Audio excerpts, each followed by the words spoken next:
Hello साथियों, नमस्कार। आप देख रहे हैं आपका अपना YouTube channel DS Mishra official और आपके अपने चैनल पर इस खास वीडियो सेशन में आपका हार्दिक स्वागत है। और यह वीडियो संबंधित होगा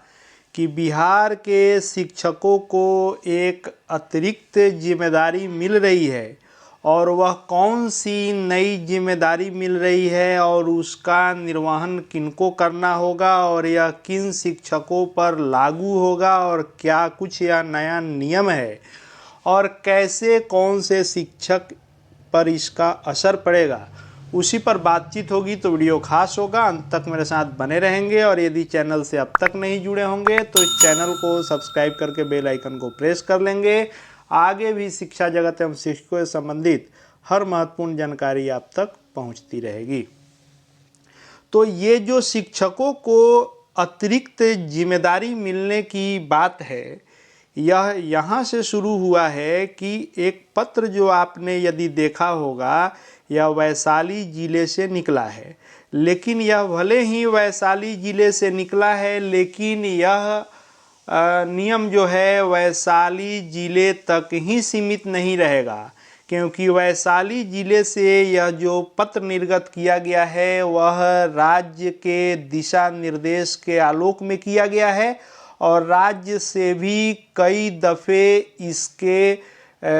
आलोक में पत्र निर्गत किए गए हैं और उसी के बिहाफ पर ये वैशाली जिला शिक्षा कार्यालय द्वारा पत्र निकाला गया है। और पत्र जो है उसको आइए पहले हम लोग पढ़ लेते हैं, तब देखते हैं कि किन पर इसका क्या असर होने वाला है। तो पत्र में कहा गया है कि अधोहस्ताक्षरी के ज्ञापांक 14/34/10/12/2025 एवं ज्ञापांक 11/27 दिनांक 10/10/2025 के माध्यम से सभी उच्चतर माध्यमिक विद्यालय के प्रधानाध्यापक को निर्देश दिया गया था कि एक ही परिसर में संचालित मध्य विद्यालय की कक्षा लेने हेतु आवश्यकता अनुसार उच्चतर माध्यमिक या माध्यमिक शिक्षक को निर्देशित करेंगे। कई मध्य विद्यालय के प्रधानाध्यापक के द्वारा पत्राचार किया गया है कि उच्चतर माध्यमिक एवं माध्यमिक के शिक्षकों के द्वारा मध्य विद्यालय की कक्षा का संचालन अथवा उस विद्यालय के कक्षा 6 से 8 का वर्ग संचालन नहीं किया जा रहा है, या फिर उच्चतर माध्यमिक विद्यालय के प्रधानाध्यापक द्वारा उनका रूटीन मध्य विद्यालय के कक्षा संचालन हेतु नहीं दिया जा रहा है, जिसके कारण पठन पाठन कार्य प्रभावित हो रहा है। इसी के आलोक में आप सभी को अवगत हैं, कहा गया है कि आप सभी अवगत हैं कि मध्य विद्यालय का ही एक अंग उत्क्रमित उच्च माध्यमिक विद्यालय या उच्च माध्यमिक विद्यालय है और विभागीय आदेशानुसार सभी शिक्षक को कम से कम 6 घंटे शैक्षणिक कार्य करना अनिवार्य है। यानी निर्देश यह है कि वैसे विद्यालय जिसमें कक्षा 6 से 12 या फिर 1 से 12, यानी जो पहले मध्य विद्यालय थे, जो 1 से 8 तक के विद्यालय थे, उन विद्यालयों को उत्क्रमित कर कर माध्यमिक उच्च माध्यमिक विद्यालय बनाया गया, तो ये 12 तक हो गए। अब इसमें 9-10 के भी शिक्षक बहाल हुए और 11-12 के भी शिक्षक बहाल हुए। तो 9-10 के शिक्षक या 11-12 के शिक्षक आमतौर पर ये माध्यमिक उच्च माध्यमिक विद्यालयों में ही पढ़ाने का काम करते थे और उसी में इनका कक्षा लेने का रूटीन होता था। लेकिन राज्य से भी इस संदर्भ में पहले भी पत्र निकल चुका है कि अगर एक ही परिसर में विद्यालय चल रहा है, चाहे वह 6 से 12 चल रहा हो, विद्यालय परिसर एक ही हो, या 1 से 12 चल रहा हो, तो उसमें जो कक्षा 9-10 के शिक्षक होंगे या फिर 11-12 के शिक्षक होंगे, ये दोनों प्रकार के यानी माध्यमिक शिक्षक या उच्च माध्यमिक शिक्षक आवश्यकता अनुसार इनको 6 से 8 में यानी मध्य विद्यालयों में भी कक्षाएं लेनी होगी और इससे ये इनकार नहीं कर सकते हैं। और इस चीज़ की शुरुआत जब अपर मुख्य सचिव के पाठक जी थे, उसी समय ये पत्र निकला था कि उन्होंने निरीक्षण भ्रमण के दौरान देखा था कि लोगों ने कहा था कि हाई स्कूल या +2 के शिक्षक मिडिल स्कूल में नहीं पढ़ाना चाहते हैं या नहीं जा रहे हैं, ऐसी शिकायत उनको मिली थी। तो उसी समय यह पत्र जारी किया गया था। उसके बाद भी कई दफ़े पत्र जारी हुए, SCS डॉक्टर एस सिद्धार्थ के भी समय में ऐसे हुए थे पत्र जारी। उसी के आलोक में वैशाली जिले ने आदेश दिया है और ऐसा कई जिलों में आदेश निर्गत है। तो यह समझिए कि पूरे बिहार स्तर पर लागू होने वाला यह नियम है। अब इसी नियम के आलोक में कहा गया है कि उक्त के आलोक में वैसे उच्चतर माध्यमिक विद्यालय के प्रधानाध्यापक को निर्देश दिया जाता है कि जहां एक ही परिसर में मध्य विद्यालय संचालित है, उसमें उच्चतर माध्यमिक या माध्यमिक के शिक्षकों को मध्य विद्यालय की कक्षा संचालन करने हेतु विधिवत रूटीन उच्चतर माध्यमिक एवं माध्यमिक के कक्षा संचालन के साथ साथ मध्य विद्यालय के कक्षा संचालन हेतु भी वर्ग आवंटित करेंगे और इसमें किसी प्रकार की लापरवाही अवांछनीय होगी तथा किसी भी स्तर से लापरवाही बरतने वाले के विरुद्ध कठोर अनुशासनिक कार्रवाई प्रारंभ की जाएगी और यह आदेश तत्काल प्रभाव से लागू कर दिया गया है। यानी अब ये आदेश किन शिक्षकों पर लागू होगा? तो वैसे बिहार के विद्यालय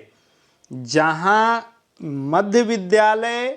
और माध्यमिक उच्च माध्यमिक विद्यालय एक ही परिसर में चलते होंगे, तो अब जो रूटीन तैयार होगा वह 6 से 8 का भी रूटीन जो तैयार होगा, इसमें माध्यमिक के यानी 9 से 10 के या फिर 11-12 के शिक्षकों का भी क्लास लेने का रूटीन में वर्ग संचालन में वर्ग तय किए जाएंगे कि किस घंटी में माध्यमिक या उच्च माध्यमिक वाले शिक्षक इसमें पढ़ाएंगे। या फिर 9 से 10 के शिक्षक जो होंगे वह आवश्यकता अनुसार 11 से 12 में भी जा सकते हैं या फिर 11 से 12 वाले जो शिक्षक होंगे वे 9 से 10 में जा सकते हैं। ये दोनों शिक्षक 6 से 8 में जा सकते हैं। यानी एक ही विद्यालय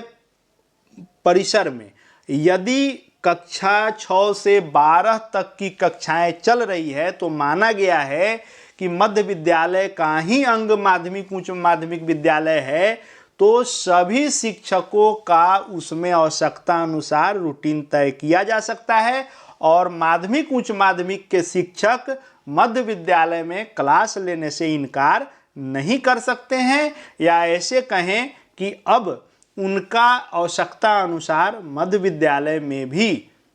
क्लास का रूटीन तय होगा और उनको जाकर के उस घंटी में मध्य विद्यालय यानी एक ही परिसर होगा, तो जिस घंटी में 9 से 10 में होगा उसमें 9 से 10 में जाइए, 11 से 12 हैं तो 11 से 12 में जाइए, फिर आप ही का 6 से 8 में लगा है किसी घंटी में तो 6 से 8 में जाइए। कहने का तात्पर्य यह है कि आपको 6 से 12 में किसी भी कक्षा में वर्ग संचालन के लिए आपका रूटीन तय किया जा सकता है, उसके अनुसार आपको पढ़ाना होगा। यह नियम लागू कहाँ होगा? तो ऐसा नहीं है कि 9 से 10 के शिक्षक या फिर 11 से 12 के शिक्षक हैं तो किसी दूसरे विद्यालय में जाने की बाध्यता नहीं है। यह वहाँ लागू होगा जहाँ एक ही परिसर है जिसमें कक्षा 6 से 12 तक संचालित हो रही हो या 6 से 10 तक संचालित हो रही हो, तो उसमें कंबाइंड सभी लोगों को मिला जुला कर वर्ग संचालन हेतु रूटीन तय किए जाएंगे। तो यही अतिरिक्त जिम्मेवारी शिक्षकों को मिलेगी